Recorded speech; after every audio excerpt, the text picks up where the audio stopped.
የዕለቱ የመጽሐፍ ቅዱስ ክፍል ንባብ የሚገኘው በመዝሙረ ዳዊት 7 27 31 34 እና 52 ላይ ነው።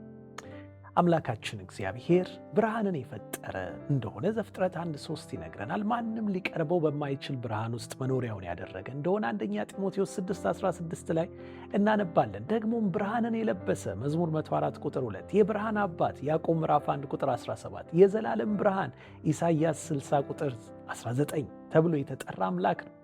ይህንን አምላክ ነው ዳዊት ያህዌ ኦሪ ወይም እግዚአብሔር ብርሃኔና መድኃኒቴ ነው በማለት የሚጠራው። ኃጢአት ወደ ዓለም መግባቱን ተከትሎ የጨለማ ገዢ የተባለው ዲያብሎስ ሰብአዊ ዘርን ባለማወቅና በክፋት ጨለማ ውስጥ እንዲዳክር ለማድረግ እጅግ ተግቶ እየሰራ ይገኛል። በተቃራኒው ደግሞ አፍቃሪ አምላካችን በጨለማ የሚሄድ ሕዝብ ታላቅ ብርሃን እንዲያይ ከጨለማም ወደሚደነቅ ብርሃን እንዲሻገር በብርሃንም እንዲመላለስ ልጁ ኢየሱስ ክርስቶስን ወደ ምድር ላከ። እርሱም እንዲህ በማለት አወጀ፣ እኔ የዓለም ብርሃን ነኝ ያለ ጌታችን። ዛሬ በምንም አይነት ጨለማ ውስጥ ተከበን ብንሆን ወደ እግዚአብሔር ፊታችንን እናንሳ። በእምነት አንተ ብርሃኔና መድኃኒቴ ነህ እንበለው። እርሱም የፊቱን ብርሃን ያበራልናል። ምናልባት ወደዚህ የብርሃን አባት መጥተን በብርሃን መመላለስ ጀምረን ነገር ግን እንደገና በኃጢአት ወጥመድ ውስጥ ገብተን ወደ ትፋታችን ተመልሰን ይሆን? ከዚህም የተነሳ እንደገና በጨለማ ውስጥ ገብተን በዚያም መኖር ሰልችቶን ይሆን? እንግዲያውስ አሁንም ዓይናችንን ብርሃንን ወደ ለበሰው አምላክ በንስሐ እናንሳ።